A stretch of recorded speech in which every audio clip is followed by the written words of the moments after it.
What's happening, folks? Welcome to the Paddle and Fin Podcast Network. It's Monday night. What that means, it's Doc Talk time.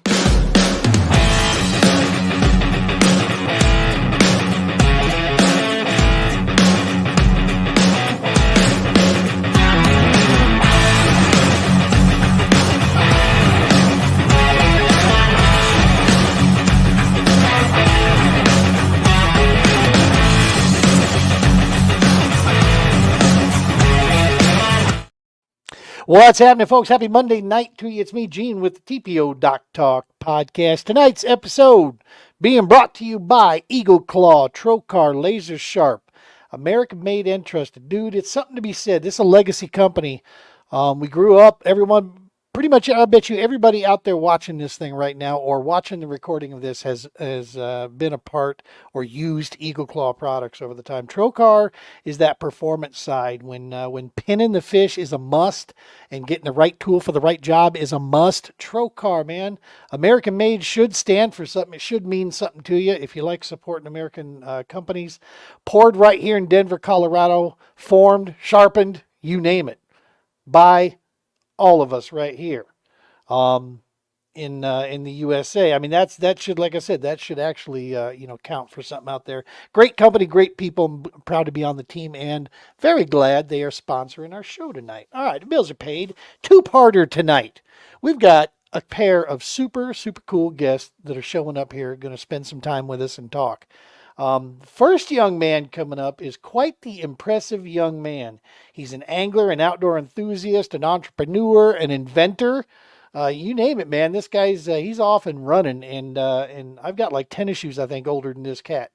But nevertheless, my tennis shoes haven't done what this dude's doing, so it's going to be a lot of fun getting him in here. You're going to meet Joey from Bassraft, and going to learn about the craft he's been doing, plus his experience going around the country, around the Midwest, fishing out of his craft with the All-American Kayak Series, man. Super cool. We'll introduce you to him. On the second half, we have, I believe it's probably pronounced June Sensano. And that's going to be joining us from the Southern Nevada Kayak Anglers. These guys are, part of the West Coast kayak anglers out there. Anglers in general on West Side, West Midwest. They're left out of a lot of stuff, man. I had the pleasure of being connected with these guys through Battleborn Tackle, and it's just cool. We're gonna have June come on our tournament. He's the tournament director running the show out there. We're gonna learn about the club, learn about the bodies of water they fish out there in Southern Nevada, out in the desert. They find bass, believe it or not. They're out there, and these guys go out and get them, and looks like a super cool group. Part of that series where we said we want to continue to go around and throw some love at clubs, in our neighboring states around us here in Colorado, and get to know our brothers and sisters out there that get involved in that. All right, so for the first half here, what we're going to do here is I'm going to bring up. This is a good 1-minute intro, and I want to introduce you to the Bassraft. Stand up and fish. I'm going to give you a full screen on this, and just go ahead and it's about a 1-minute video here that introduces you, and you'll see Joey in here, and this is going to introduce you to the craft that this young man has come up with here. So 1 second, and here we go. Bassraft. It's the bass boat experience mashed up into a light, portable, catamaran-style kayak, a catyak. It's an elite kayak tournament machine made by kayak tournament fishermen. The deck is 3 by 6 and the floats make it 5.5 feet wide, 8 feet long, stable in all directions so you can fish standing up all day long. A bass boat wouldn't be complete without a trolling motor. Neither would a Bassraft.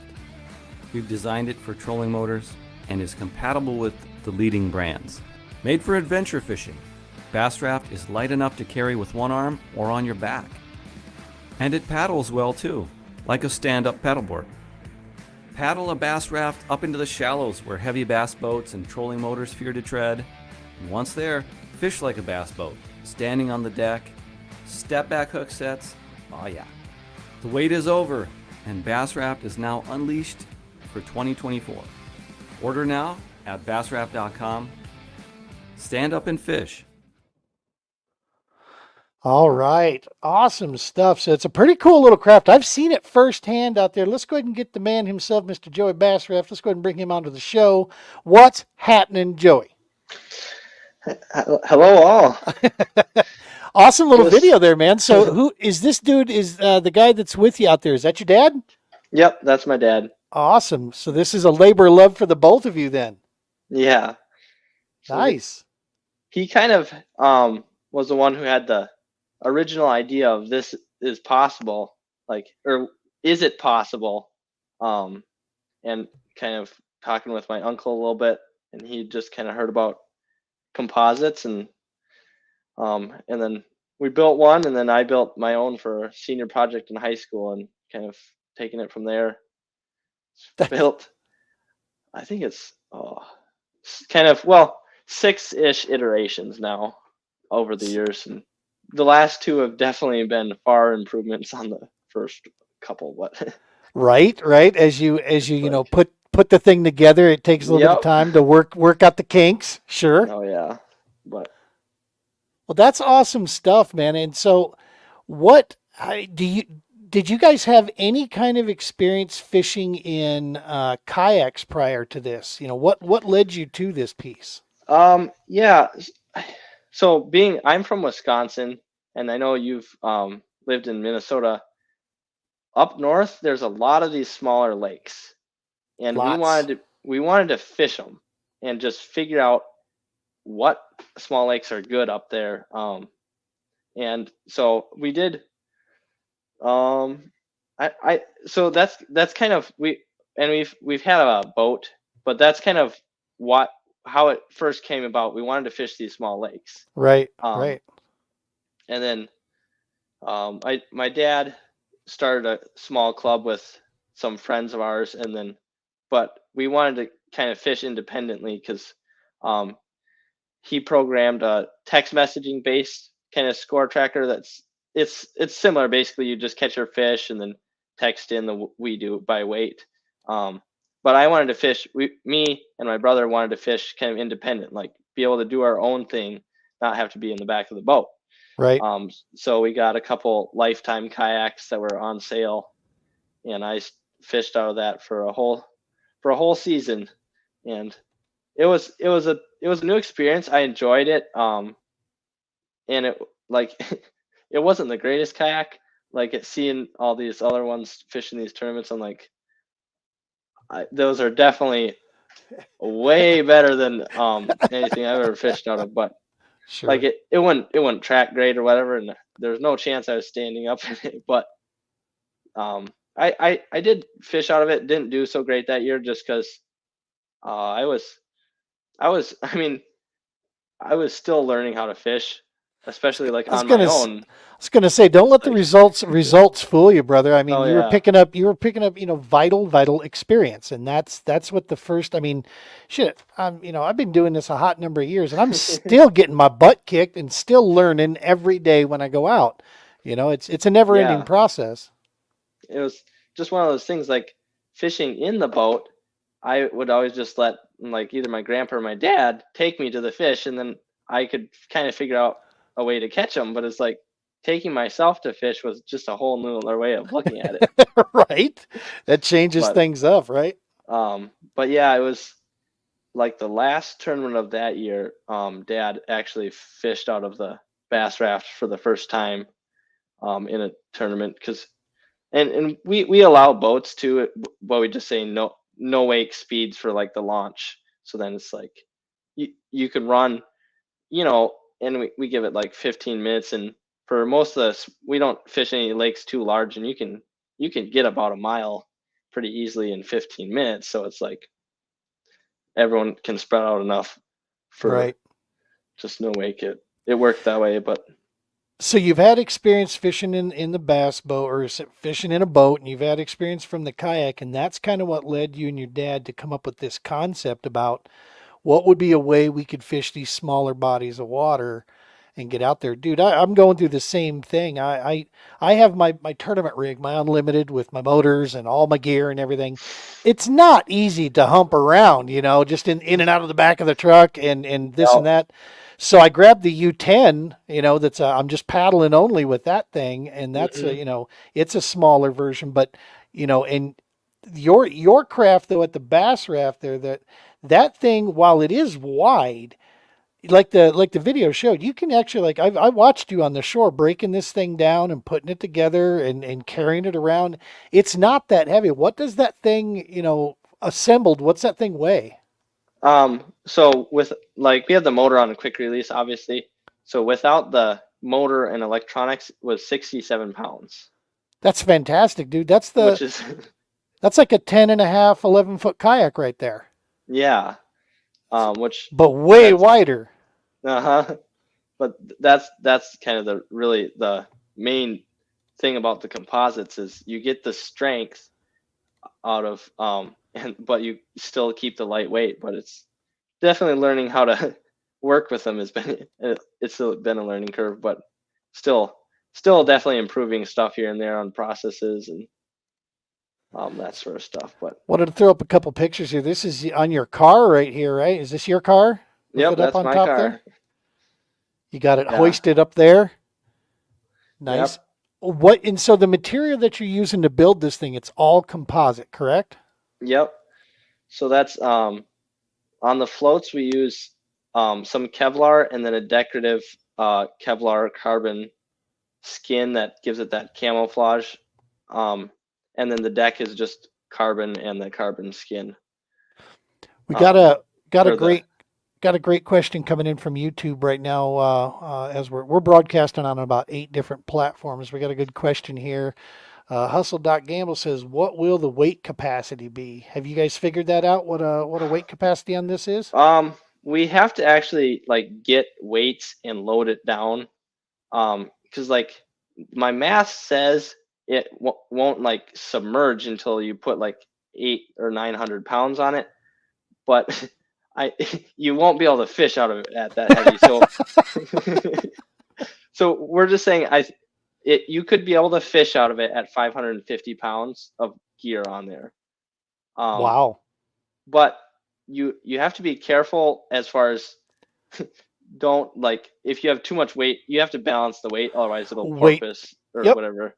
Yeah. But I'm I'm comfortable saying it'll float 550 and you'll still be able to fish. We actually need to. It's one of on the list of things to do is get out on the water and actually like get sandbags and weight it down and Right. see. See how Um, it.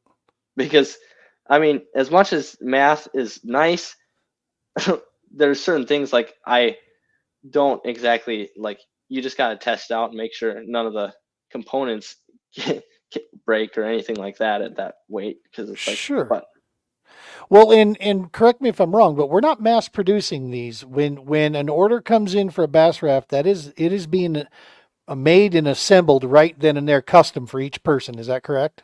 yes, that is correct. I'm Nice. just doing them out of the shop back to the house. That is awesome, man. But So, are there different models or different versions, or is there just like the standard one active line right now? um, it's pretty much just the standard. I mean, there's like I'm experimenting on each one, so I just made completed one for my dad that we decided we'd go 8'6" on the floats instead of just 8 foot. Um, but you like I can do just small tweaks, but for the main part, it's standard. But I would say that like the different tracks you put on there, that can easily be customized at the time of the order, and what like what trolling motor mounts you want to have on it and that sort of thing. Right. Um, This but is a pretty slick deal. The picture I'm showing right now is your stand-up paddle that you have there, but can also turn around and double as a power pole, basically a stick, stick anchor there, yeah, that was shallow water anchor. Yeah,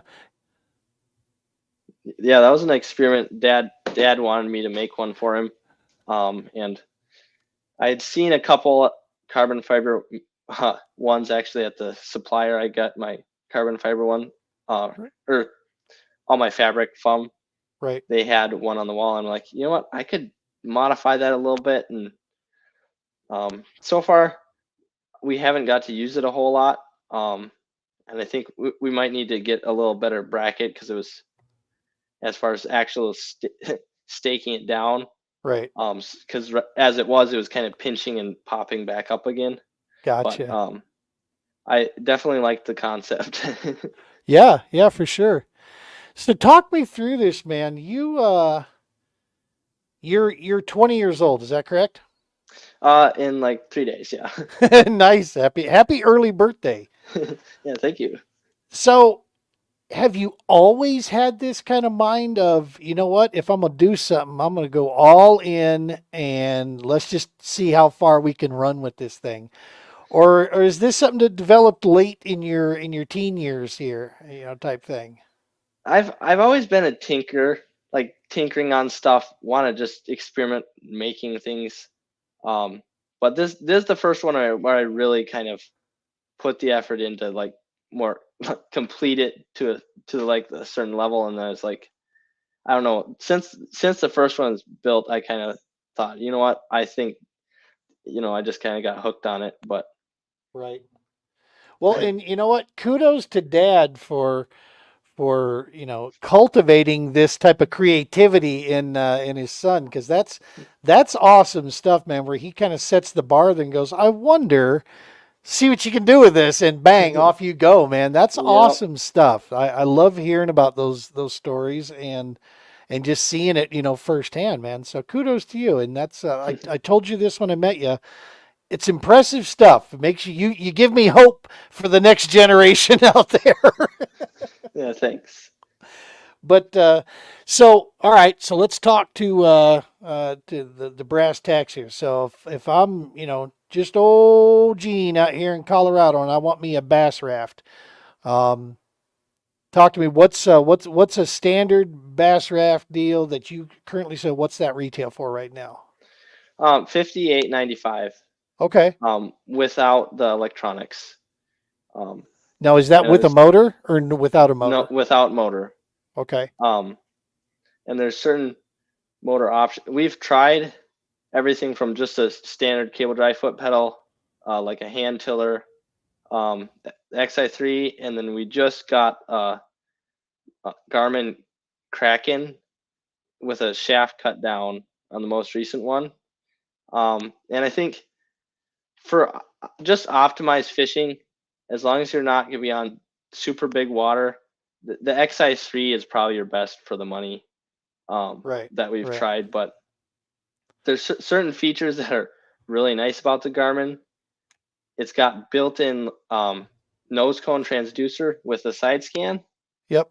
and you can have that if you want the live, you can have that cable routed through the shaft, and it's a brushless motor. Um, but the downsides is it's bigger, heavier, and has to be 24 or 36 volt. Right. But then you can get like on 36 volt, we were able to get 6.2 miles an hour.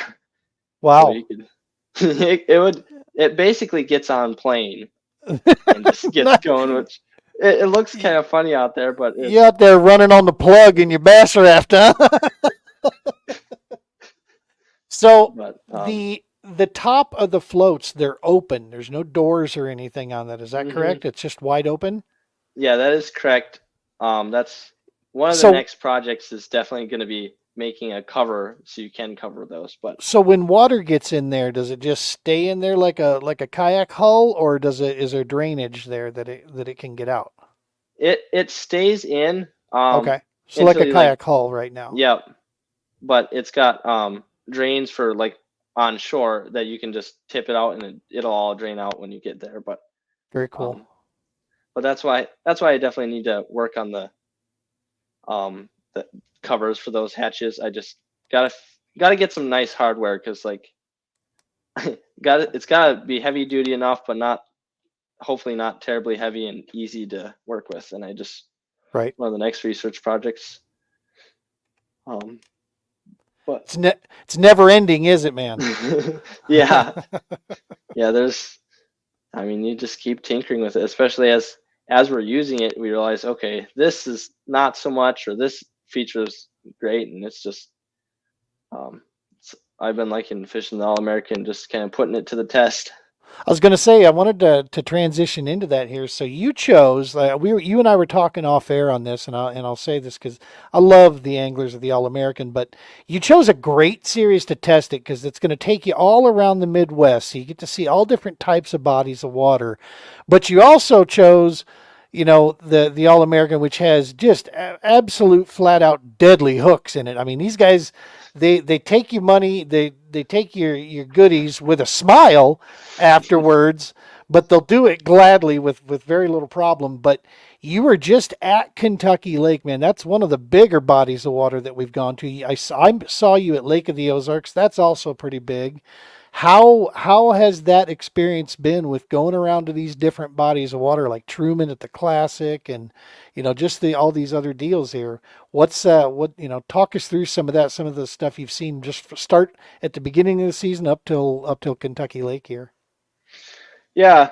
So Ozarks was definitely my first experience on a really truly big lake. And that was I enjoyed it. There was a little bit tight on ramps for good kayak access. Like there's no way I was going to PB2. No, no. But I did find some fish. It was a different experience as far as fish goes. I'm being from up north. Fish is different. I'd fished one other Ozark lake previously, but I'm still trying to get the hang of lakes without weeds. I was gonna say, man, No, that's that in and of itself. Take it from a guy who was living in Minnesota fishing the Ozark series. It's a total different ball game when it comes to, yeah, like we said, finding those fish, like you talked about earlier. But what's but what's it been like from the Bassraft side of things? The launching, the the tournament stuff, getting out. the launching, it goes pretty slick. The one thing I would tend to go toward less congested ramps just for the part of it's nice to not have to haul. It's you can't really haul it fully loaded. As far as I don't have wheels for mine, like a lot of the guys have like the landing gear or whatever for their kayak, they can load it at the truck and then just wheel it down or a trailer launch it. So um, less congested ramps were always the kind of little bit of must because you don't want to be holding up the ramp as people waiting in line or things. But um, and the wind, it handled the wind pretty well at Ozarks. It was just kind of tough on us all, but Yeah, for sure. I would say without those hatch covers, like I wasn't gonna cross the main lake. Where if I had them, I wouldn't have got what I would have personally got wet, but like I wouldn't have been taking on as much water. So that's and as far as it does pretty well. It does good in the waves, just not when you're motoring on high at the same Right. time. That's when you start really bouncing and getting that spray and Is that a weight um, thing you think right now? Is that what it is? That you're almost too light, maybe? I think it's length. Just because when you get a big roller and it hits the front, it's not long enough to kind of spread that out, so it Yep. really lifts and then falls and then lifts and falls. Um, so that would say one of the bigger drawbacks of fishing main lakes. Yep. You just lower speeds for the most part. I found to be fine. It's just if you want to, okay, let's motor on high across like a bigger pocket. It's like, well, you're going to be getting kind of wet. But Sure. Well, I was and I talking think. I was Go ahead. talking to some of the guys in kayaks, and they were like, they were saying they were getting soaked too. So it's not like Yeah. so I'm not I don't have like fishing out of like some nice really high end kayaks to compare it to. But I just coming from what I have, It's I it's guess. important no matter what you're in to know your craft and know what its limits are, right? And Hmm. there's people that fish out of 10-foot kayaks, there's people that fish out of 14-foot kayaks. Yeah. And each one of those is going to handle certain types of water and environment differently. And it's up to you as the angler to know. If you're in a bass raft, obviously you're with that craft because you want to stand up, you want to do more of that, you want to, I could say, I could see that, especially when you're sight fishing. Good night. What a great opportunity you have there. Because you see all of us in our yaks standing up, during the spawn, so you can actually see stuff. The Bassraft is that craft for you. That's what it's doing there. So, yeah, I mean, there's no one craft that handles everything, right? Hmm. It's Yeah. it's it's wise to know. So there's no problem with that whatsoever. Hmm. And Lake of the Ozarks, bro, that's big water's big water, dude. I don't care what you're in. I had a Yeah. 21-foot bass boat, and I'm doing 20, 25 mile an hour through those 4 or 5 foot rollers there, just to keep the bow up so I'm not tearing my gear apart. So yeah, Lake of the Ozarks can get real in a hurry there. So stick to the Yeah. pockets. But and then Okoboji, I had a blast at, just because I mean the quality of fish there's really like they're really just healthy, sizable fish, and like I, it was like normal tournament day. It's they're kind of get that pressure going fairly early, but I still put up a limit by the end of the tournament and made a couple calls that were, so I felt good about that because I'm kind of new to the Tourney X stuff, and it's like it all it all went pretty smooth, not too many errors or problems, but That's awesome. Okaboji Okaboji was just a blast. I mean, even though I got a limit, like everyone had limits like way down the list, so it's like I didn't fish in the top because I didn't go for smallmouth because even though I'm from up north, it's a tricky business to go for those smallmouth, and I'm like, Yeah, it is. I just better play it on the more conservative side where I know I can catch some largemouth. But Well, dude, it's you got two things in play. We talked about this off air. One, you're taking your new vessel around and you're trying it in all these different bodies of water. Then two, you're also fishing a semi-national, tournament series here against, some top anglers out there. So you've got both of those things in play. You're a better man than I, Mr. Bassraft. I'll tell you that because I've learned this year that nope, I can work it or I can fish it. I can't work and fish it. I'm just my yeah. my brain doesn't function that well. So this is kudos to you for really putting it through the ropes like that with them. Kentucky had to be something, man, because that was a lot of water in play. Where did you end up staying? Up by Moore's Resort, or were you further out? So we were at the Wranglers, which was more up toward the Tennessee side on the LBL um, area, one of the campgrounds. So, and then I just booked it ahead of time because I saw they had one of the cabins available, and then come to find out we wanted to fish the north end of the lake, so we were driving like 40 minutes to ramps every morning. But um, I It don't know, happens. we just were like we just kind of like the cleaner water just a little bit. Seem to be getting better bites down there. But it was a really beautiful lake. The weather was beautiful for swimming. Right? Super hot out there. Yeah, it was. Super hot. Yeah, with those 90s, it was. Yeah, going through a lot of water and just trying not to get sunburned and.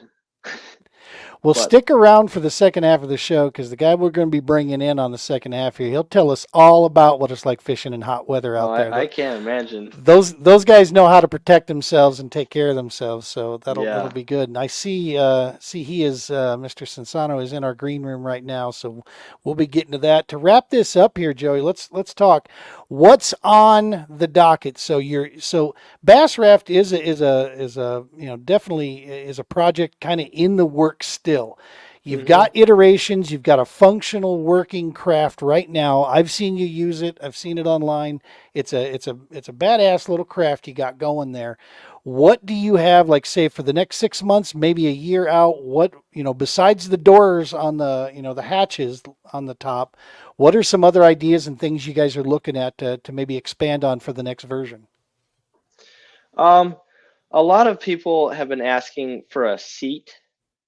Um, so just right now we're just saying, if you want, like, my dad's got a hard tackle box he puts on the back of his to kind of sit on, just strap it down so it's secure. Um, but I'm gonna probably be looking into something I can do. It's more like a lighter weight, maybe carbon fiber version of like a pedestal seat, or kind of hybrid, maybe between like the mesh kayak seats, because something comfortable, but it's still got to be lightweight because you're gonna be putting it on and off every time. What Like those, on the um, front end of bass boats, the bump seats. What about something like that, where yeah. most of the time you can just like lean up against it and just rest your Hmm. booty cheeks on it, just barely, but you're still under power of leg. What about something like that? Yeah, that would be definitely something I'd be thinking about, just because, especially like Okoboji, or not Okoboji, Kentucky Lake had a lot of wreck boater traffic, and it's just having that extra brace if you're going to do anything offshore is Yep. almost a must. Like my legs were so tired after Saturday, I was like, And you're a young but strapping buck. yeah, Imagine those old fat guys out there. We're not um, gonna last as long. yeah. So that's one. Let's see, I had that. I think that's the main one, and then it's just technique wise as far as the manufacturing goes, because I think I will be able to still make them lighter.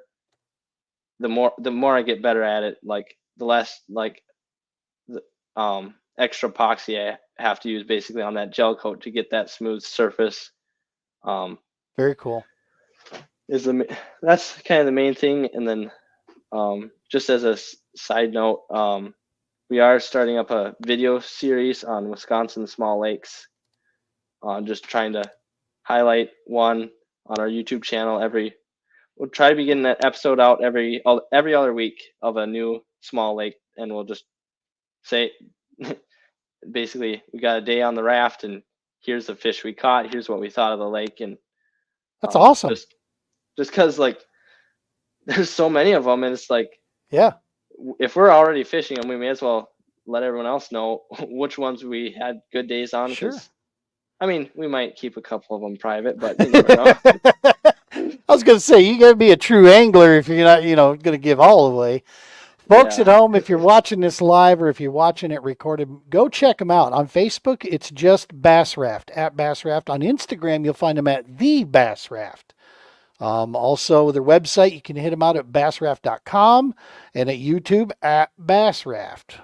I'm seeing a pattern here across. Very easy stuff, man. That's as another tip here, look into other manufacturing places. I'll bet you places that manufacture maybe light components or different things. I bet you a lot of times they for a chance just to go and kind of see their process, like you were talking about being able to use a little less epoxy here and there. Talk to other people. People love to share their craft and love to, especially if you boost their ego up, going, "Hey, you guys are the best ever," at this. Mind showing just little old me some of this stuff, and next thing you know, you'll be taking processes from all these other markets type thing and be able to apply it forward. That could be Yeah. a good little help there. Yeah. Well, listen, brother, I appreciate you stopping by. You got, are you next on the list? Are you going to La Crosse? Going to be hitting the rest of the All American events with this, Minocqua, and For sure the two Wisconsin ones, and hopefully I'll be in the top 25 AOY to get to the championship. well, remember and it's open. Top yeah, 25 though, you get in free. yep. And we'll see about Ouachita. That's definitely the farthest drive for us. But my Justin's older brother lives down there, and Oh, so he might be able to give me a little bit of information on that, which could help. So I'll be trying to definitely make them all, but we'll just see. yeah. Got to watch the budget, man, for sure. We understand that, but well, cool. So Minocqua's up next for the All American Kayak Series, and then La Crosse. I'll be at La Crosse. I won't be at Minocqua. Josh is going to be up at Minocqua. That should be a ton of fun. We're partnering with Great Lakes Kayak Fishing Series for that, and La Crosse as well. So the La Crosse one is the one I'm really looking forward to. I miss that place. I love fishing there. Lots of fun. It'll be fun watching you out on the bass raft and that stuff, man. Get you back in that frog country where you don't have to worry about too much. That's where you're going to want that paddle shallow anchor deal for Yeah. sure.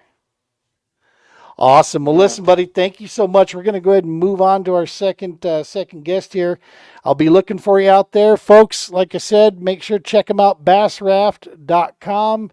Check it out there if you want some information, or find him on Facebook at Bassraft, or on Instagram at the Bassraft. Hit Joey up, and if you got questions, I'm sure he'll be glad to answer them.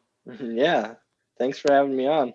You bet, brother. You take care, and we'll be seeing you at the next one. Yep. See ya. All right. So now we're going to move on to the second half of the show here. This guy has been waiting patiently here. I see him in the wings here.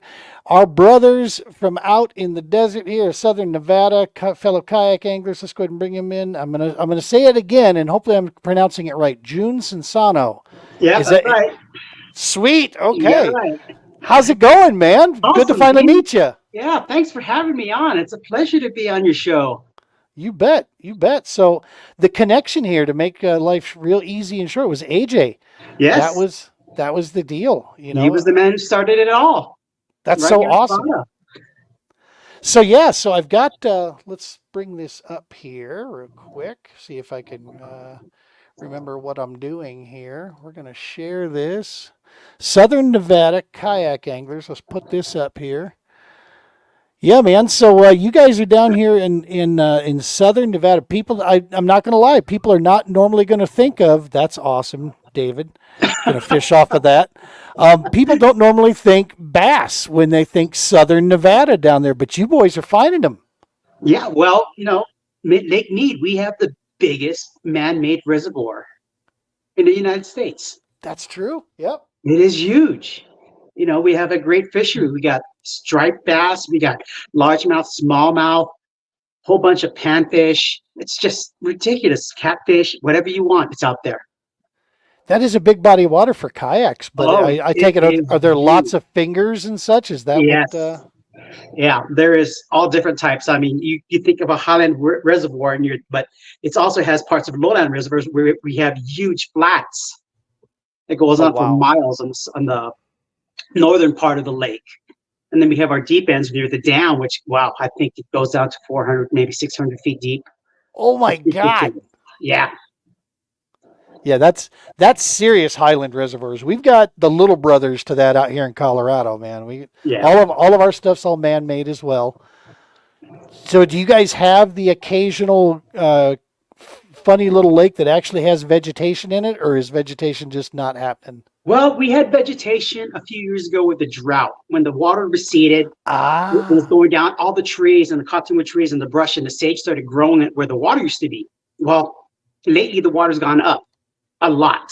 And now all that vegetation created a whole bunch of new habitat for our fisheries. So the baby bass, the baby stripers, they have a place to hide now. They don't have to hide under little rocks or little boulders. There's a whole lot of vegetation.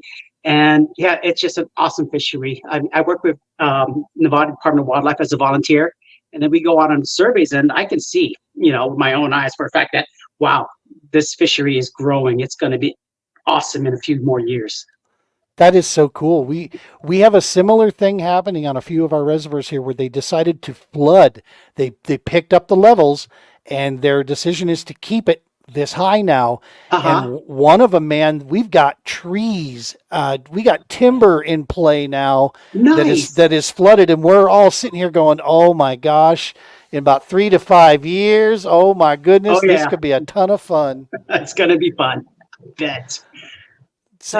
It's good to see. So talk to us, Southern Nevada kayak anglers. Where did the group, I guess, when did it start? Where did it come from? It started in 2021 with AJ Gallardo, which is our original guy who created it. He wanted to bring tournament fishing to Nevada, to Las Vegas. And, for the last 3 years, he's done an awesome job. We've done tournaments outside, out of the state, from Utah, California, Arizona. Wow. We do our own tournaments here, even though we have this huge lake, but we're still starting up. We're still a growing group, a growing community. And I think we have right now about 1,500 anglers on our Facebook page. Yep. And every day is just growing crazy. I mean, we have classes from everything from Tourney X classes for beginners if they want to learn and get into the tournament kayak part of it. Or we also do recreational part, which majority of our anglers are recreational anglers. They just go out with their paddle kayaks and they go fish the harbor. And it's fun. We love our community. We love the city. I can tell you after, talking with AJ and watching you guys, because that's what plugged me in here. And it's your club is like many of the other little clubs in the surrounding states. It becomes a very close knit family, man. You build. Sure, you're there to take each other's money. You want to definitely beat each other, in the tournament. You want to rub it in, but there's still your brothers and your sisters out there that you do anything for, and it's just such a cool thing to watch. Oh yeah, I love these guys. These guys so generous, and like we don't make any much money out of anything. We just go out for fun. Oh, and nice experience, and it's just the camaraderie. It's like being back in the service is what I miss. Is just hanging out with all the guys and telling old stories and talking about the guys. Sheesh, I'm also with Heroes on the Water. And we have a lot in common there, my friend. Yes, we do. I'm new to it. I'm still learning a whole lot of it. I hope I can bring a whole lot of new stuff to Heroes on the Water, and I'm really looking forward to it. So I'm a crappy journalist, all right? I'm not a journalist. Let's just get that out there. I am a learning old fart who's trying to figure things out. But if I just picked up on something correctly, are you a United States veteran, June? Yes, I am. I'm retired U.S. Army. Holy crap.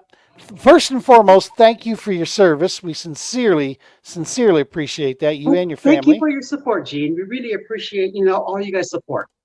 It helps a lot, really. 100%. Let's talk real quick about Heroes on the Water, brother. That's because, awesome. So now I'm part of the therapeutic division. I work only up from the therapy. I'm not a normal chapter. I just do stuff just with the Denver VA. Okay. That's what we do, our programs there. And turns out several other VAs in the surrounding area have gotten word of this, and now it looks like we're starting to pick up steam really, really fast. To the point where they're actually bringing me more kayaks. 10 isn't enough.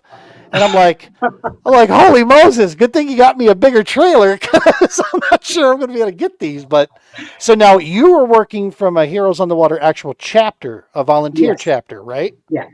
I am actually their treasurer. Nice. I joined about a year ago. Cesar Garcia and Priscilla are the two main individuals that take care of Heroes on the Water here in Vegas. That's awesome. Yeah, I like to do the advertising part of it because I like to meet people and I like to share what I've experienced. I'm very passionate with, kayak angling, and I've seen the therapeutic part of it, being a veteran with PTSD and how calming it can be out there, and just sharing with other veterans. And it is kind of hard for them to believe, kayak fishing is not that therapeutic. It is until you get out there. That's why I'm still here. But oh man, what an experience it's been so far. Just I bet. Love the community, love our veterans out here. Do anything for them. I mean, we have a whole bunch of new stuff I've set up for the whole year. Even in the hot summer months here in Vegas, we get up super early. Vets should mind because they're used to getting up early anyway, right? But yeah, super early before the sun gets up and it gets hot. It gets about sometimes 120 out here, depending where you're at. Good night. Yeah, it can be brutal. But, it's like going back to deployment, right? Hanging out, having all that gear on again, right? Right. I was going to say, I saw a great meme the other day. It's like, just think, no matter how hot it gets here, it's still not as hot as, 45 pounds of gear on your back humping through the desert. So, so put it in perspective. We're doing all right. Yeah. And you can always just tip the kayak over and go for a quick dip, right? For sure. Oh, yeah. So that's, how long have you been with How? How long have you been with those guys? A little less than a year. I just started. But when I take things on, I start running instead of walking. That's my problem. But I guess that's what the military taught you, I think it's kind of, born in at that point. It gets drilled in. You can't do anything part of the way. You got to go 100% all in. Yeah. but and it's good. I mean, even Cesar Garcia, who's the main guy for us here, he's prior Marine Corps, and we know how the veterans think. So we go out, it's like give them something to do, like they feel like they're involved in something. You guys want to help with the kayaks, you guys want to help with rigging the gear. You can see it on their face. They got something to do. They're happy to do something with fellow vets. They're happy to talk their stories. Something takes a while for them to crack their shell, but when you do, it's just amazing.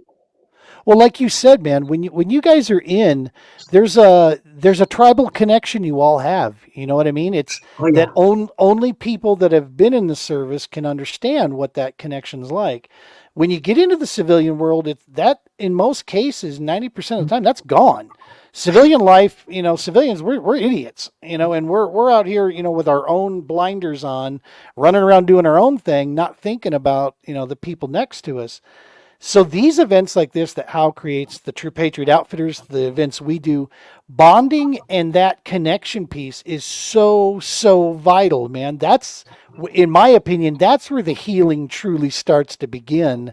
Oh yeah, definitely. And then add the water and kayak fishing to that. There's that complementary piece we're talking about. That's when you see things amplify, right? Oh yeah, definitely. Where that healing starts, like you said, it gets to go. It goes with the rest of the family, which we also take care of. Families are invited. That's awesome. And the healing part goes out to the family, and the families will see what's happening to their loved ones, to their spouses, and they'll see the healing, and they get to see what we're doing. Yeah, and that is. So how long have you been doing kayak fishing? Specifically, has it been 2021? Did you jump in right when the club came about, or when did you jumped get in? right when the club came about. I started in I think it was a little before 2020 in San Diego, California. And then it was all saltwater fishing. Nice. And then I loved it. Just didn't like the waves.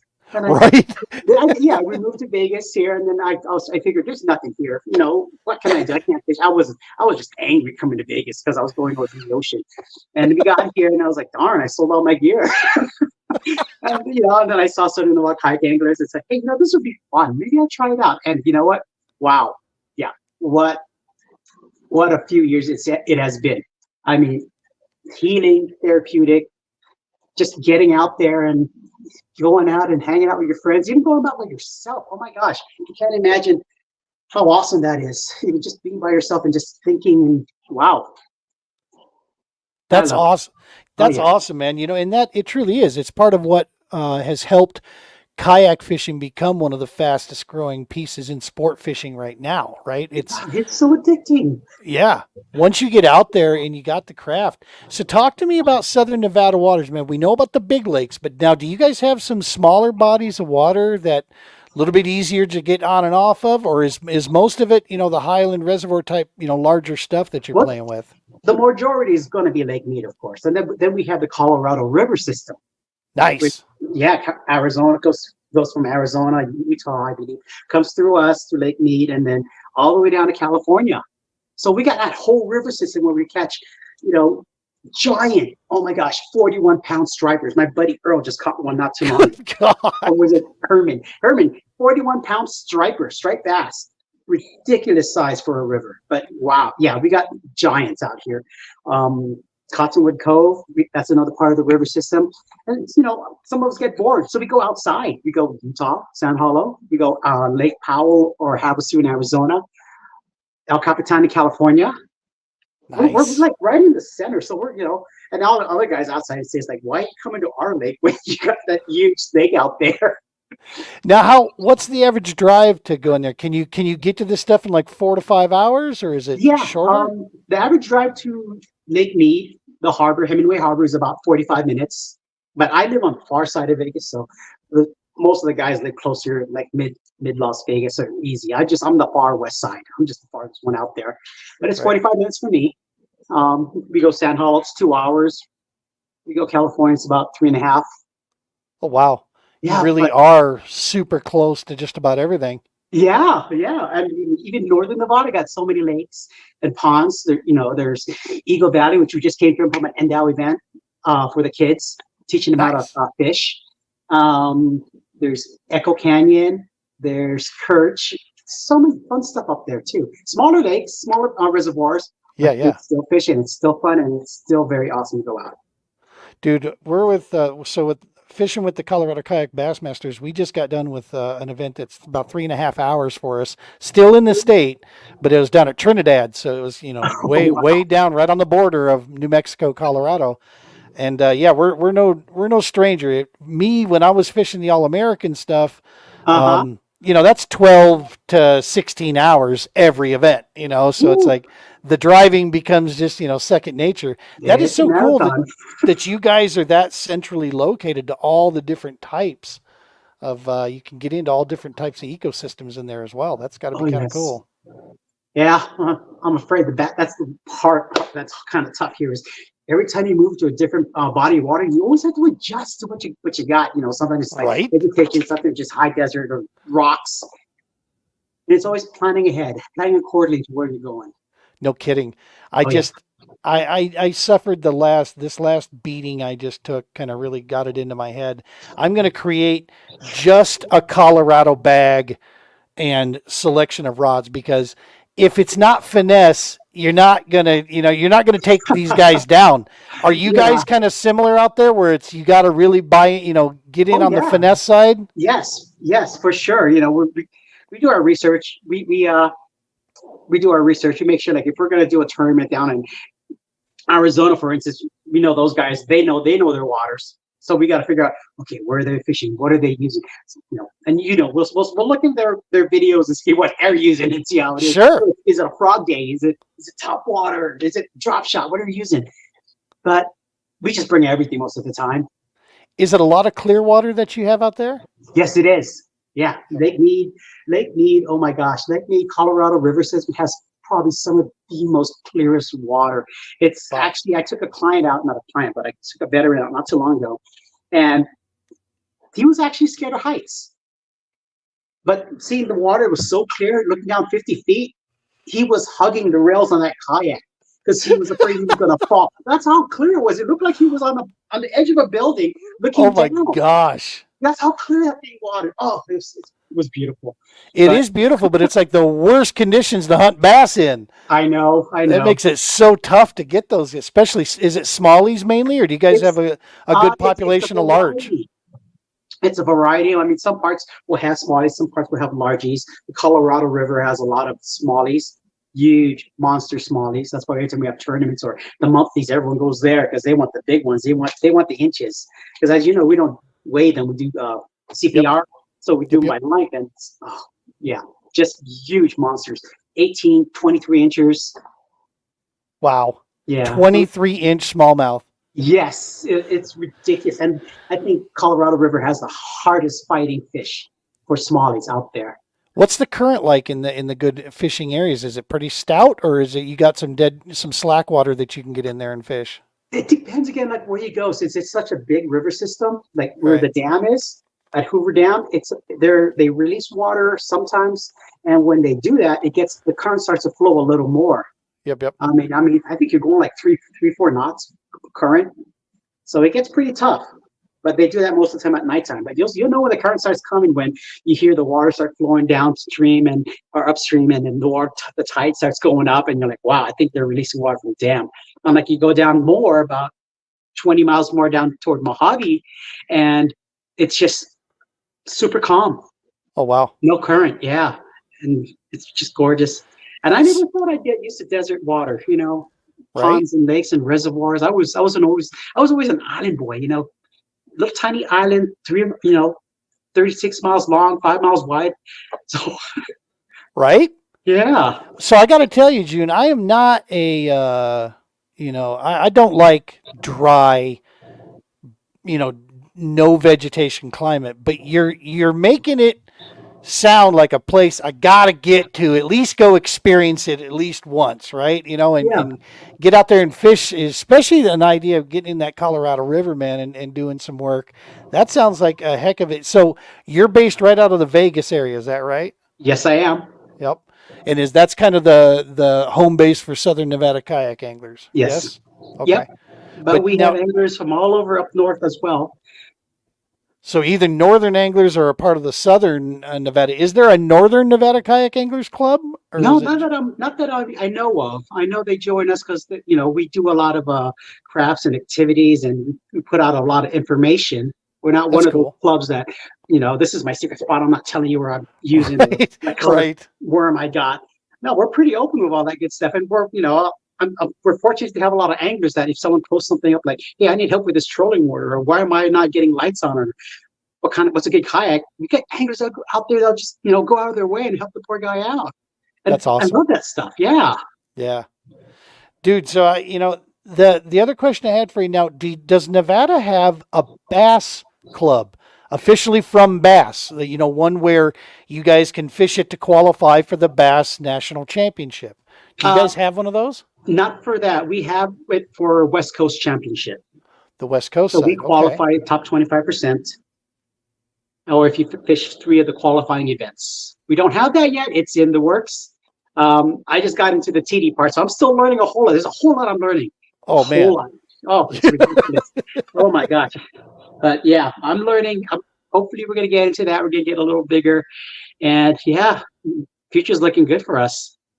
That's awesome, man. That is super cool. We're very fortunate here in Colorado to have the two clubs we have, two really strong, solid clubs that kind of really focus in a little bit different areas. One is more the whole sport itself, and Uh-huh. holistic to a degree. It's the big club. It's the old club that's been around for the longest. And then for the few anglers that are really serious about competition, that you want to up your game. You don't mind driving a few hours to get because we'll go out of state with that club. We'll go to Nebraska or different places. There we have the Colorado Kayak Bassmasters for that. So we're real Oh yeah, fortunate to have the Bassmasters. options. Yeah. Yeah. And that's what I was curious if you guys if there were any thoughts about Southern Nevada becoming a Bassmaster affiliate, Oh, and hooking up. it's definitely in my notes. I'd like to get with some of the clubs out there and mirror what they're doing, and just see what they're doing and how they do it, just so that we can get into it and join the fun. And who knows, maybe making a separate club that is just the Bassmasters the way. That way Southern Nevada can maintain its Yeah. bylaws and stay doing. I'll tell you, a guy that's got a lot of experience, he's very humble about it, but he's a guy that I call a personal friend of mine. He runs the CKB here, James Strawbridge. If you ever need his name, I'll reach out. He would be glad to share what info he has picked up, how he started the CKB. Another great source, our brothers down south there in New Mexico, Matt Ramey. Matt is he's an OG of the deal. And yeah, those are good guys. If you're ever interested in getting info, man, those guys Oh, are definitely for sure. so we got some great comments coming in here. Get down here in April and fish the spawn of Mojave for giant smallies. Sounds like an awesome deal.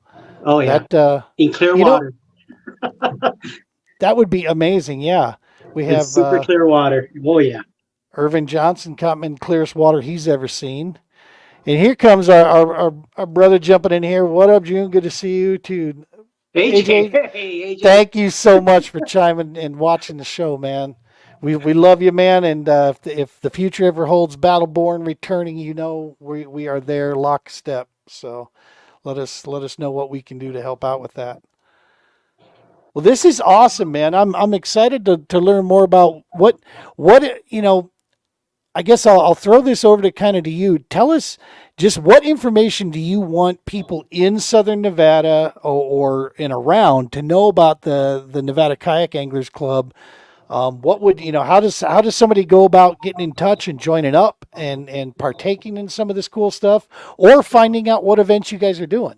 Oh yeah, simple. Just go to Facebook. We have a Facebook page, Southern Nevada Kayak Anglers. There we have everything there. We have our files on the file page. We have all our rules and membership forms, and we have our events page. And with that said, with events page, we have a whole bunch of events lined up.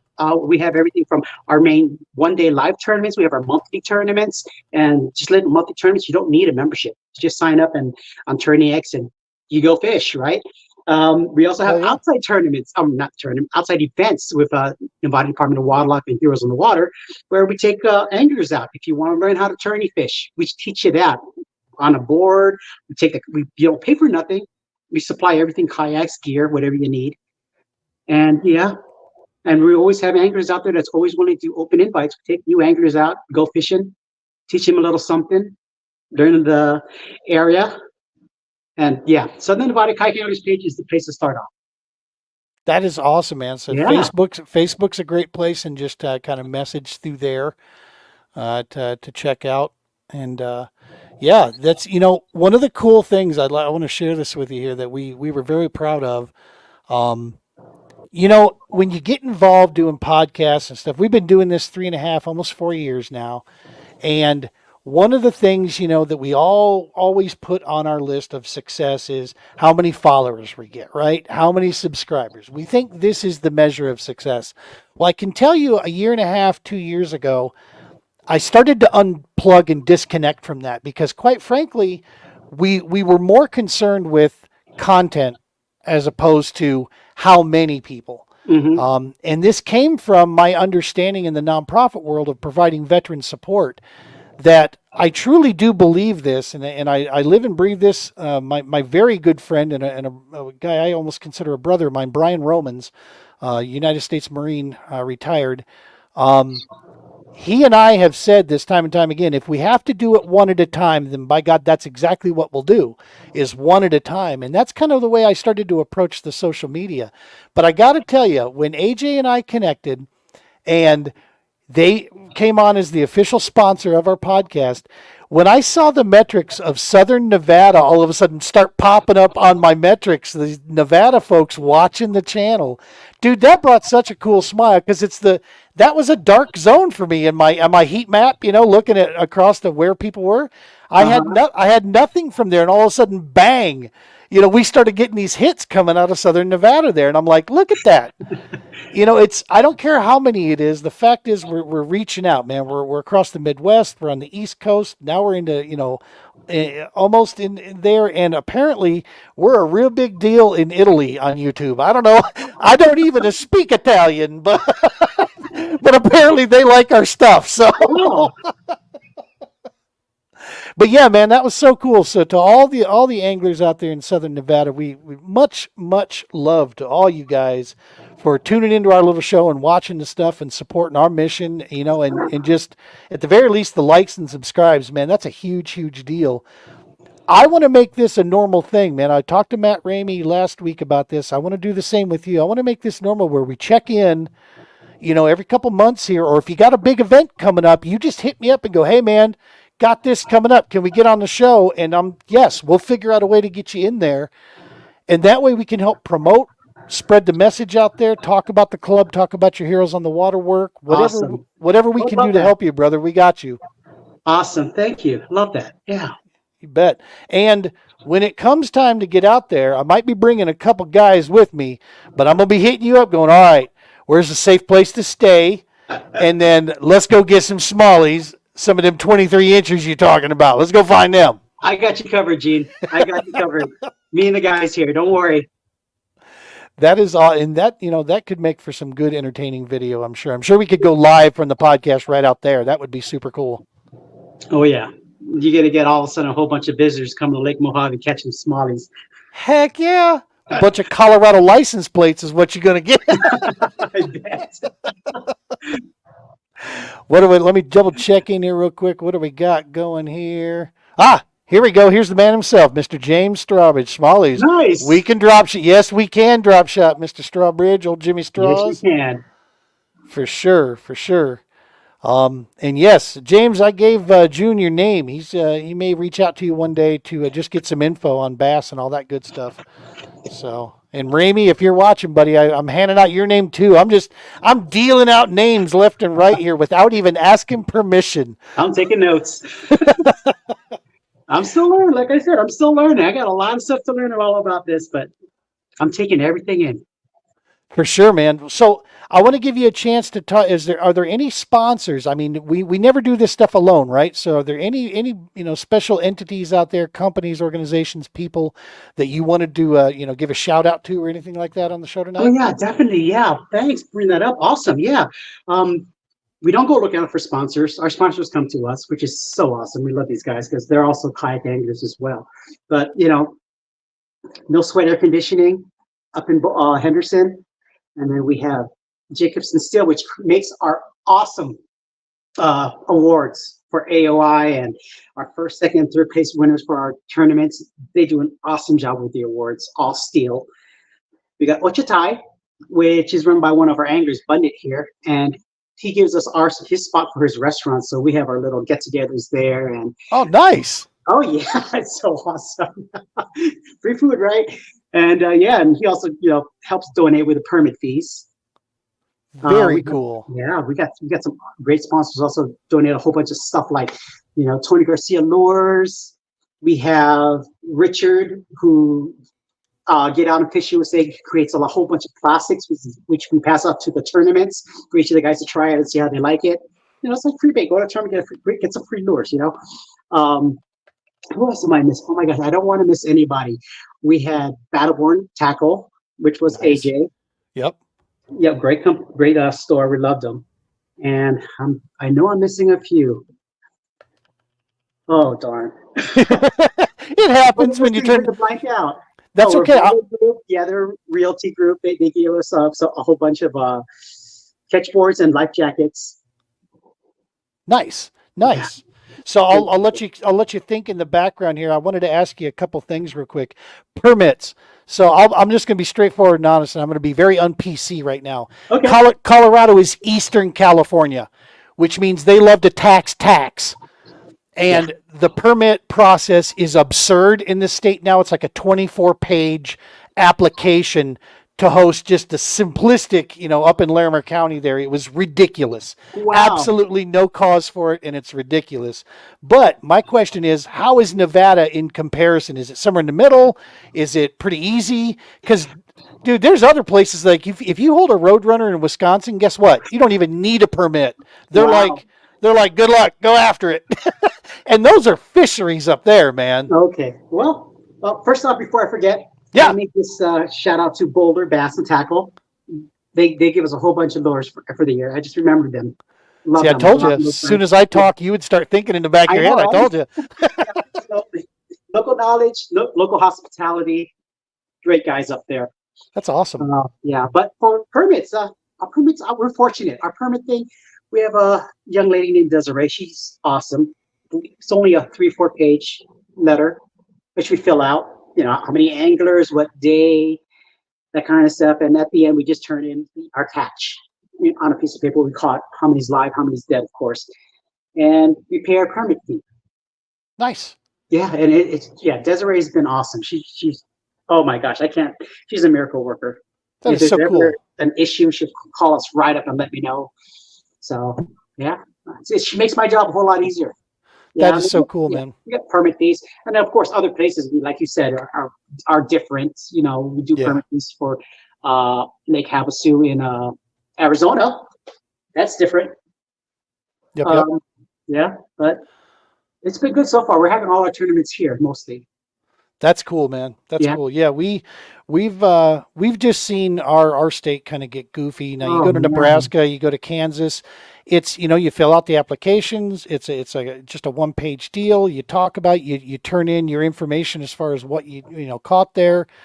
We make sure to pass on that we're following all AIS and so forth. Do that too.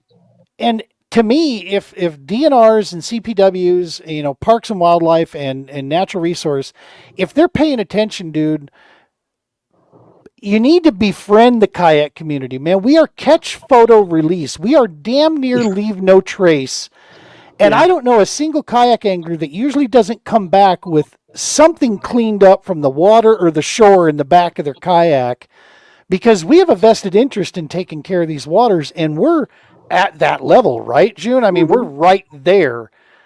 And so, we're the champions of PFDs around every corner out there. The kayak anglers are, talking to people. True, honest sportsmen.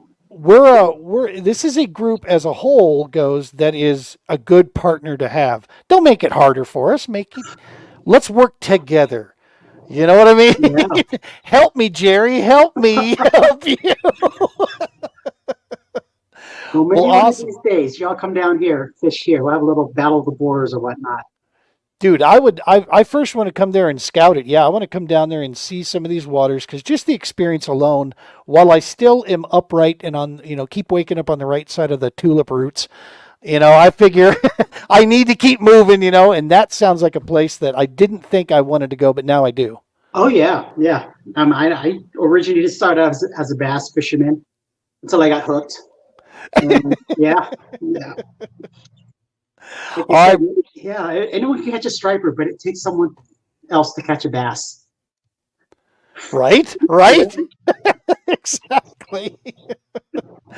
Bass, that's the fish men, not boys, men catch. Well, don't get me wrong. Our striper fishery here is awesome as well. Oh my goodness, you ever seen oh my sheesh, a striper boil as big as like 3 tennis courts? It's ridiculous. Throw Striper, anything at it and you hook up. striper and wiper are a ton of fun. Oh, they are. Yeah. Mojave, you'll be pulling up like double digits, easy. A boil. On Pueblo, I hit almost 11 pounder on Pueblo on a That jerk is a good bait one. on Nice. a medium spin cast rod with like I think I had like a 10 pound leader on it for a jerk bait, and oh my gosh, the fight, it was a solid 6-7 minute fight to get him up. He broke my net. I mean, it was ridiculous. Yeah, they will destroy everything. Your line, your leader, everything. Yeah, It's worse for than catching sure. catfish. Well, listen, June, I can't thank you enough. And like I said, let's make this a regular thing where we catch in, where we check up on Southern Nevada. Make sure you guys are getting some love shown out there to you. Let's talk about the club events. If you want to do some result type stuff where you get guys go out and you have a banger of a tournament, and you want to get those guys on here to talk about how they went through it. We'd love to have that. Just Oh, let me definitely know for sure. and we'll figure it out for sure. Oh yeah, love To to get the all, balls on. And let me gals. see. June is a carp. Oh, Victor throwing shots fired. Shots fired. Oh, okay, you're going down, Vic. That's Uh, awesome. Well, listen again, brother. Thank you so much for coming by here.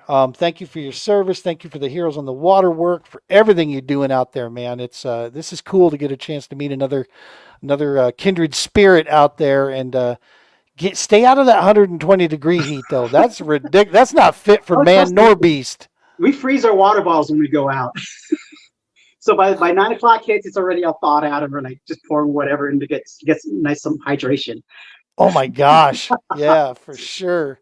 No, you got to get out at like 4 in the morning and get fishing. Yeah, because We like do. nine We or do. 10, you're done. We have our open invites for like 4 in the morning. Everyone's like 4 in the morning. Like, trust me, you're gonna thank me for it. By 8 o'clock, 7 o'clock, you're already dying. You want to go back to shore. Right. Yeah, And but what springtime and fall time a little bit easier. it is. It is. And then wintertime comes around December, November. They're complaining that it's cold.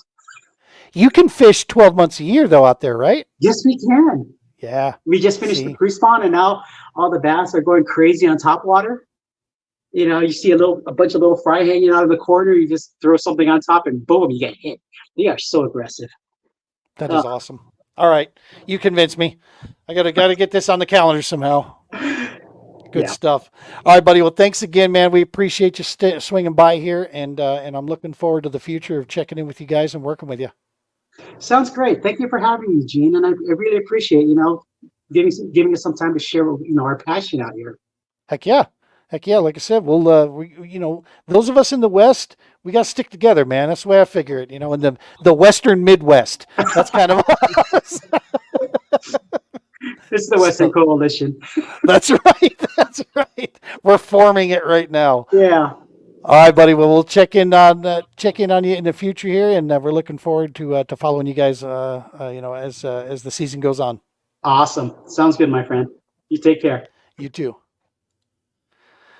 All right, folks, that's going to wrap us up here. 2 parts we got through there. Hopefully you got, some cool information out of this here. Go check them out. Southern Nevada kayak anglers here. It sounds like this is like other fantastic kayak, groups and clubs that we've been talking with around Colorado here. That's really been our desire, is to kind of reach out a state or two around us and just really start, making connections out there.